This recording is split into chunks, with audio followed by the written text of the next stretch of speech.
Hello everyone, welcome to IFS. कैसे हैं सब लोग? आई होप सब अच्छे होंगे, स्वस्थ होंगे, मस्त होंगे और अपना प्रिपरेशंस भी कर रहे होंगे फॉर द एग्जाम। तो जैसे आप सबको पता है, आज से हम एक न्यू इनिशिएटिव स्टार्ट करने वाले, एक न्यू इनिशिएटिव लेने वाले हैं। 5 question a day keeps failure away. जी हाँ, आपने सही समझा है, सही पढ़ा है। 5 क्वेश्चन अ डे, हर डेली बेसिस में हम क्या करेंगे, आज से 5-5 क्वेश्चंस को प्रैक्टिस करते जाएंगे। और हर हर एक यूनिट से हम यहां पे क्या करेंगे, हर दिन 5-5 क्वेश्चंस को डिस्कस करेंगे, ताकि क्या होगा, आपको हर दिन कुछ ना कुछ मिलता रहेगा फ्रॉम दी टीचिंग एप्टीट्यूड या फिर from the all unit. Okay, मतलब पेपर वन आपको स्ट्रॉन्ग बनाना हमारा जिम्मेदारी है। तो पेपर वन जैसे आप सबको पता है कि कितना ज्यादा इंपॉर्टेंट होता है, इसी के लिए ये इनिशिएटिव को मैंने स्टार्ट किया, ताकि हर दिन आपको कुछ ना कुछ मिलता रहे। और ऐसा नहीं है कि आपको 2 घंटे 3 घंटे तक बैठ के एक लेक्चर को पढ़ना होगा, एक क्वेश्चन को डिस्कस करना होगा। यहां पे हम क्वेश्चंस को डिस्कस करेंगे जो एग्जाम में आ चुके हैं, जो एग्जाम में आने वाले हैं। और हर हर दिन ऑन अ डेली बेसिस हम क्या करेंगे, यहां पे 5-5 क्वेश्चंस को डिस्कस करेंगे। और यहां पे मैं गारंटी के साथ बता रहा हूं, अगर ये सेशन, आज से ये सेशन स्टार्ट हो रहा है, अगर ये डेली बेसिस में आप इसे अटेंड करोगे, ज्यादा टाइम नहीं लगेगा, सिर्फ और सिर्फ आपको डेली बेसिस में 15 से 20 मिनट तक आपको टाइम देना होगा। और आपका इन्हीं 5 क्वेश्चन में हर दिन 5-5 न्यू कंसेप्ट क्लियर होते रहेंगे। ओके, तो क्वेश्चन के साथ साथ मैं यहां पे आपको डिटेल्ड एक्सप्लेनेशन भी प्रोवाइड करूंगा, डिटेल्ड वे में बताऊंगा कैसे उस क्वेश्चन को सॉल्व किया जाता है, कौन सा अप्रोच को यूज करते हैं। और देखो, आगे आने वाले हमारे जो एग्जाम है, जो नेक्स्ट अटेम्प्ट के लिए प्रिपेयर कर रहे हैं, ये जो सीरीज होने वाला है पेपर वन का, ये बहुत ही ज्यादा आप सभी के लिए इंपॉर्टेंट होगा। और ये हम आपको फ्री ऑफ कॉस्ट दे रहे हैं, बहुत ही बेनिफिशियल होगा। और इसका जितना हो सके, इसको मतलब इसको अपॉर्चुनिटी को मिस मत कीजिए, और इस अपॉर्चुनिटी को ज्यादा से ज्यादा यूटिलाइज कीजिए। ओके, तो चलिए, 5 क्वेश्चन से डे कीप्स फेल्यूर अवे, जैसे आप सभी ने पढ़ा होगा, an apple a day keeps doctor away, उसी तरह 5 question a day, 5 question a day keeps failure away. चलिए फटाफट से स्टार्ट करते हैं हमारा सेशन को। यहां पे क्वेश्चंस करेंगे, क्वेश्चन के साथ साथ यहां पे मैं आपको एक्सप्लेनेशन भी प्रोवाइड करूंगा। यहां पे जैसे क्वेश्चन आया, स्टेटमेंट 1 में दिया है, जो अचीवमेंट और एप्टीट्यूड टेस्ट होता है, ये डिजाइन क्यों किया जाता है, to assess the upper limit of the examinee's knowledge and abilities. अब यहां पे ये क्वेश्चन क्या बोल रहा है, जो हमारा अचीवमेंट टेस्ट होता है, जो एप्टीट्यूड टेस्ट होता है, इसको हम क्यों यूज करते हैं, ये टेस्ट को क्यों किया जाता है, ये टेस्ट को करने का ये मेन मकसद क्या होता है, हम एग्जामिन का अपर लिमिट को टेस्ट कर पाएंगे। बिल्कुल सही है, यहां पे बिल्कुल ये करेक्ट बोल रहा है। और उसके बाद स्टेटमेंट नंबर 2 में जो बोल रहा है, ऑब्जेक्टिव पर्सनैलिटी टेस्ट, और उसके साथ साथ प्रोजेक्टिव पर्सनैलिटी टेस्ट। और इसको हम क्यों यूज करते हैं, ताकि हम एक बंदे का, जो भी एग्जामिनी है, उसका हम यहां पे टिपिकल बिहेवियर को मेजर करेंगे, उसका बिहेवियर। अब पर्सनैलिटी क्या है, पर्सनैलिटी आपके अंदर जो खूबियां होते हैं, जो खामियां होते हैं, ये सब आपके पर्सनैलिटी के अंदर आते हैं। तो उसी के लिए पर्सनैलिटी टेस्ट हम typical behaviour, this is the keyword to measure the typical behaviour. तो इसी के लिए ये स्टेटमेंट भी बिल्कुल हमारा यहां पे सही बैठ जा रहा है। तो इसी के लिए दोनों के दोनों स्टेटमेंट यहां पे बिल्कुल सही हो जाएंगे। Both the statement 1 and statement 2 are correct for this question. I hope ये वाला फर्स्ट क्वेश्चन आपको समझ आ गया होगा अच्छे से। अब देखो, यहां पे मैंने आपके लिए डिटेल्ड एक्सप्लेनेशन भी दिया है।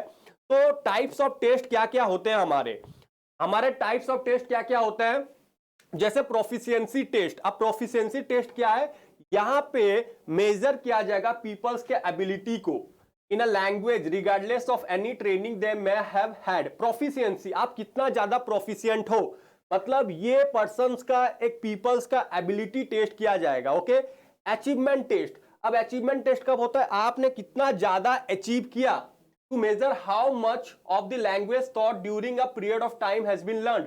आपने कितना सीखा है, जो भी आपको पढ़ाया गया है, आपने उससे कितना सीखा है, तो वो अचीवमेंट टेस्ट से पता चलता है। डायग्नोस्टिक टेस्ट, अब जैसे आप डॉक्टर के पास जाते हो, डॉक्टर आपका क्या करता है, डायग्नोसिस करता है, उसके बाद तो जाके वो प्रिस्क्रिप्शन देता है ना। तो डायग्नोस्टिक टेस्ट मतलब यहां पे प्रॉब्लम आइडेंटिफाई होता है, प्रॉब्लम आपके अंदर क्या वीकनेस है, आपके अंदर क्या खबियां है या फिर कमियां है, क्या है प्रॉब्लम आपके अंदर, उसको आइडेंटिफाई करने के लिए डायग्नोस्टिक टेस्ट को किया जाता है।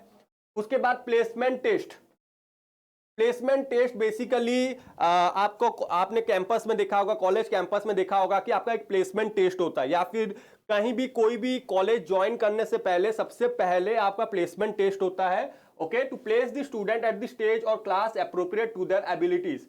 यहां पे आपको प्लेस किया जाएगा, आपके अंदर क्या एबिलिटीज है, आपके एबिलिटीज को टेस्ट किया जाएगा और उसी के बेसिस में आपको क्या किया जाएगा, आपको प्रॉपर प्लेस में रखा जाएगा। तो उसको हम बोलते हैं प्लेसमेंट टेस्ट। फिर आता है आपका एप्टीट्यूड टेस्ट। अब एप्टीट्यूड टेस्ट क्यों होता है, यहां पे हम प्रेडिक्ट करते हैं स्टूडेंट्स का फ्यूचर सक्सेस और उसका पोटेंशियल क्या है, उसके अंदर कैपेबिलिटीज क्या है, ये फ्यूचर के लिए हम देखते हैं। फ्यूचर पॉइंट्स ऑफ व्यू को सोच के हम यहाँ पे एप्टीट्यूड टेस्ट करते हैं। हम एक स्टूडेंट के अंदर ये प्रेडिक्ट करना चाहते हैं कि उसके अंदर फ्यूचर में सक्सेस बनने के लिए एबिलिटी कितना ज्यादा है, तो उसको हम बोल देते हैं एप्टीट्यूड टेस्ट।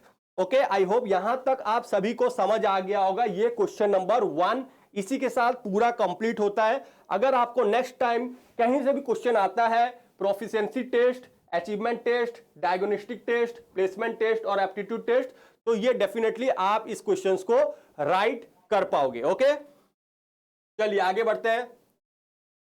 2 स्टेटमेंट दिया है, given below are the 2 statement. Okay, one is level as assertion and other is level as reason. The purpose of underlying modern and ICT based support system in teaching is to optimize learning outcome. अब देखो question बहुत ही बढ़िया question दिया है। ICT based support को जो हम use करते हैं यहाँ पे, जो हम जैसे टेक्नोलॉजी को यूज कर रहे हैं यहाँ पे पढ़ने के लिए, तो ये क्या है, ये आपका आईसीटी एनेबल टूल्स है।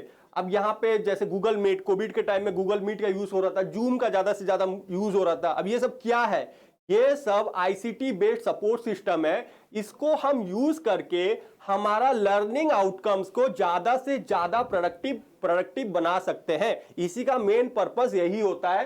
तो इसी के लिए ये स्टेटमेंट बिल्कुल सही बोल रहा है।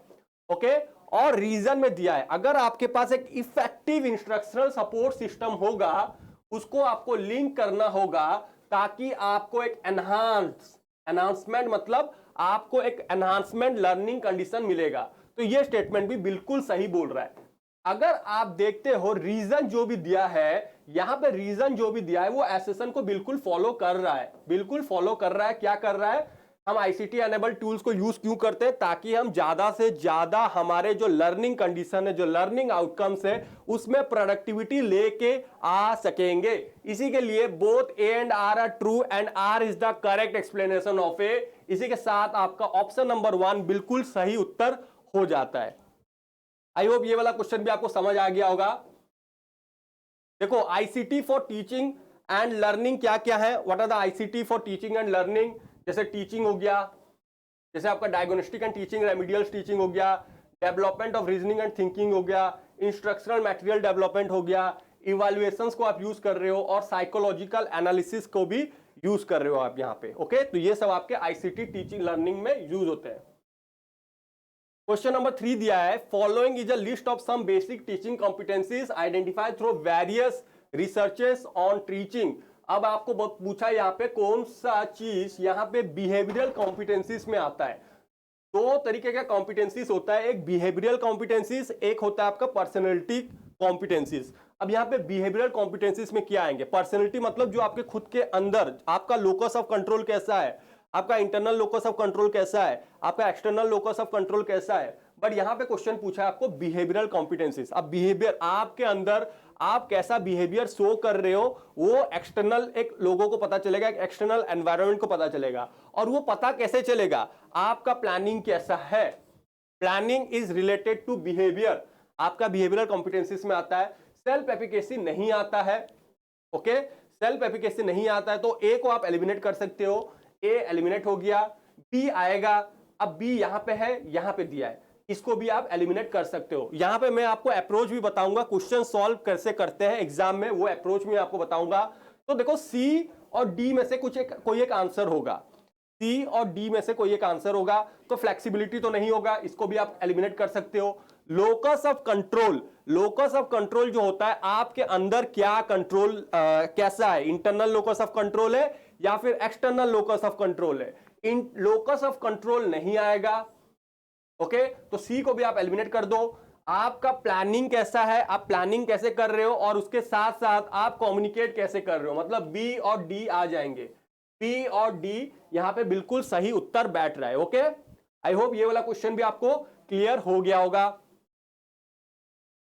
देखो बिहेवियरल कॉम्पिटेंसीज में क्या क्या आते हैं। Behavioural competencies refers to any behaviour, attitude and personality traits of a person. जैसे आपका नॉलेज क्या है, आपके स्किल्स कितना आपने डेवलप किया है, जिसके चलते आप डिटरमाइन कर सकते हो आप कितना ज्यादा सक्सेसफुल बनोगे आप अपने जो भी जॉब के लिए अप्लाई कर रहे हो। ओके, जैसे बिहेवियरल कॉम्पिटेंसीज में क्या है, आपका नॉलेज कितना क्या है, कितना आपने नॉलेज गेन किया है, आपके अंदर कितना स्किल्स है एनहांस हुआ है, आपका एटीट्यूड कैसा है, आपका एक्शन कैसा है, जिसके चलते आप एक्सीलेंट परफॉर्मर बन सकते हो या फिर बन चुके हो। तो ये सब आपका बिहेवियरल कॉम्पिटेंसीज में आ जाते हैं। चलिए फटाफट से नेक्स्ट क्वेश्चन की तरफ मूव करते हैं। क्वेश्चन नंबर 4 में दिया है method of teaching, method of teaching और उसका techniques for increasing effectiveness. Okay, give me 1 minute. Okay, method of teaching और टीचिंग फॉर इंक्रीजिंग इफेक्टिवनेस, कैसे कौन सा मेथड ऑफ टीचिंग और कौन सा टेक्निक को आप यूज करोगे ताकि आप इंक्रीज कर सको इफेक्टिवनेस को। जैसे आपका आता है ऑनलाइन मेथड ऑफ टीचिंग। देखो गिव मी 1 मिनट। जैसे यहां पे दिया है आपको ऑनलाइन मेथड, क्या दिया है, ऑनलाइन मेथड ऑफ टीचिंग। आपको पता है ऑनलाइन मेथड मतलब क्या होगा, आप यहां पे स्वयं मूक्स, ये सब क्या है, स्वयं study wave of active learning for young aspiring minds. MOOCs का फुल फॉर्म क्या है, मैसिव ओपन ऑनलाइन कोर्सेस। अब ये सब ऑनलाइन कोर्सेस हैं जहां पे आपको ऑनलाइन मेथड ऑफ टीचिंग होता है, मतलब डी का 1 हो जाएगा। अब अगर आप देखते हो डी का 1 कहां पे दिया है, एक ही ऑप्शन में दिया है, तो option number 3 will be the right answer for this question. उसके बाद देखो आपका face to face interactive method क्या होता है, यहां पे आप क्वेश्चन पूछ सकते हो, रिफ्लेक्टिव क्वेश्चंस पूछ सकते हो, और उसके साथ साथ उसके ऊपर डिस्कशन भी कर सकते हो। तो ये ए का हो गया 4। Open and distance learning method में क्या होता है, ओपन एंड डिस्टेंस, जैसे अगर आपने इग्नू से पढ़ा होगा या फिर Indira Gandhi national open university से पढ़ा होगा, तो वो आपको कोर्स मटेरियल्स प्रोवाइड करते हैं, स्टडी मटेरियल्स प्रोवाइड करते हैं, जिसको आप घर बैठे कभी भी कहीं पे भी पढ़ सकते हो। तो वो आपको प्रॉपर एक इंस्ट्रक्शनल मटेरियल्स प्रोवाइड करते हैं। उसके बाद इंडिविजुअलाइज्ड मेथड ऑफ टीचिंग। अब इंडिविजुअलाइज्ड मेथड ऑफ टीचिंग क्या है, यहां पे आपको प्रोग्राम इंस्ट्रक्शनल पैकेजेस, ओके, आपको एक प्रोग्राम इंस्ट्रक्शनल पैकेजेस मिल जाएंगे, जिसको कभी भी कोई भी टाइम में आप अपने हिसाब से पढ़ सकते हो। और ऑनलाइन मेथड ऑफ टीचिंग क्या हो गया, आप यहां पे स्वयं और मूक्स के जरिए पढ़ते हो। तो ये हो गया ऑप्शन नंबर 3, इसका बिल्कुल सही उत्तर बैठ जाता है। ओके, तो ये थे आज के लिए इतने क्वेश्चंस। आई होप ये जो छोटे छोटे सीरीज अभी हमारे चलने वाले हैं, इससे बहुत ही ज्यादा आप सभी को बेनिफिशियल होगा। अगर आपको इस तरह के और इनिशिएटिव चाहिए हमारे तरफ से, तो डेफिनेटली आप सजेस्ट कर सकते हो और क्या क्या हम टॉपिक लेके आ सकेंगे और क्या क्या हम कर सकते हैं आप सभी के लिए, ताकि जैसे आगे आने वाले एग्जाम में आप सभी का एग्जाम क्लियर होगा। तो डेफिनेटली आप हमें बता सकते हो, कमेंट सेक्शन आपके लिए ओपन है। कमेंट सेक्शन में कुछ भी क्वेरी है, कुछ भी डाउट है, कोई भी सजेशन है, कोई भी फीडबैक देना है, तो डेफिनेटली वहां पे आप पोस्ट कर सकते हो। डेफिनेटली जो भी आप बोलोगे उसके ऊपर मैं डेफिनेटली आप सभी के लिए लेके आऊंगा। ओके, तो ये सीरीज हमारे कंटिन्यूस बेसिस में चलेंगे, हर दिन आपको ऐसे ही क्वेश्चंस दिखते जाएंगे। थोड़ा थोड़ा इनिशिएटिव लेंगे, छोटा छोटा इनिशिएटिव लेंगे, ताकि कम टाइम में आपका ज्यादा से ज्यादा प्रिपरेशन होगा। हर दिन ये 10 to 15 मिनट्स का जो सीरीज होगा, इससे आपको ज्यादा से ज्यादा बेनिफिशियल देखने को मिलेगा आपके एग्जाम में। ओके, तो इस सीरीज को मिस मत कीजिए, डेली बेसिस में इसे अटेंड कीजिए एंड डेफिनेटली आपको बहुत ही ज्यादा सक्सेस देखने को मिलेगा। ओके, तो इसी के साथ आज का सेशन मैं यहीं पे एंड करता हूं। फिर मुलाकात होगी एक न्यू क्वेश्चंस के साथ, न्यू टॉपिक के साथ, न्यू क्वेश्चंस के साथ, 5 क्वेश्चंस के साथ। टिल देन पढ़ते रहिए, खुश रहिए, मस्त रहिए and happy learning to all of you. Thank you very much everyone.